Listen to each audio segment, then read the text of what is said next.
अमर संदेश।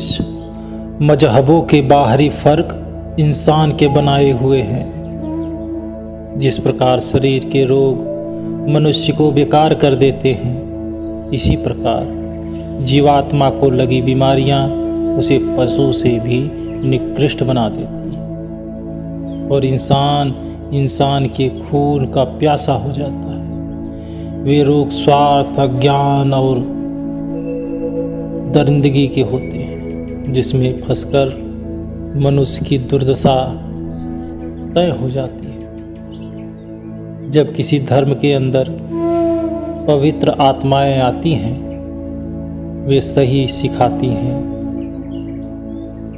सही बताती हैं, लेकिन उस अस्पष्टता को कोई मानता नहीं। वो बताते हैं कि धर्मों में कोई भेद नहीं है। धार्मिक अभियान और अहंकार के कारण हमने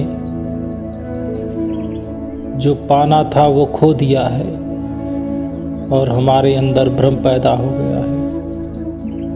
मजहबों में अंतर का कारण भ्रम है,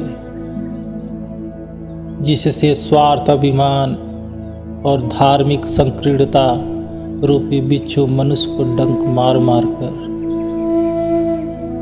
असहनीय पीड़ा देकर बेचैन करके बेहाल कर रहा है।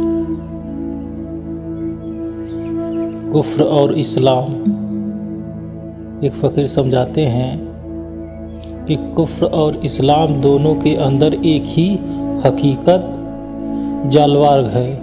मजहबों के सारे फर्क वहम की वजह से है। धार्मिक कट्टरता और तंगदिली के कारण ही शेख और ब्राह्मण का प्याला अलग अलग है। नहीं तो रूहानियत के मैखाने में एक साखी व एक मुर्शिद है और एक नाम, एक ही प्याला है।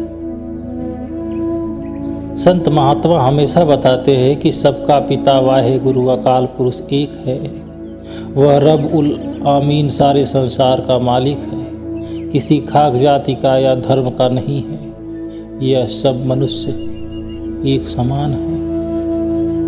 कोई मुंडी, कोई सन्यासी, कोई योगी, कोई हिंदू, कोई तुर्की, कोई राफजी और इमाम साफी,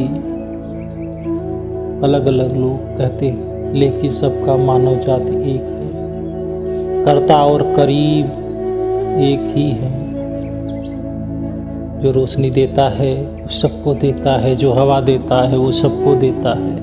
वो भेद नहीं करता, लेकिन भेद कौन करता है? हम जैसे और आप जैसे लोग भेद करते हैं। भ्रम में ही फंसना ये मूर्खता है। हमें एक ही मालिक की पूजा सेवा करनी चाहिए। हम सबका एक ही गुरुदेव है। उस मालिक को प्राप्त करने के लिए हमें संतों के पास जाना चाहिए। संत किसी मजहब, किसी कौम में नहीं फंसाते हैं। संत का काम उस मालिक से जोड़ देना है। संत स्पष्ट करते हैं कि आपने जो रास्ता बनाया हुआ है वो रास्ता परमात्मा के पास जाकर मिलता है, और आपने अपने अंदर इतने विकार भर लिए हैं कि परमात्मा आपसे दूर होता चला जा रहा है। जय गुरुदेव।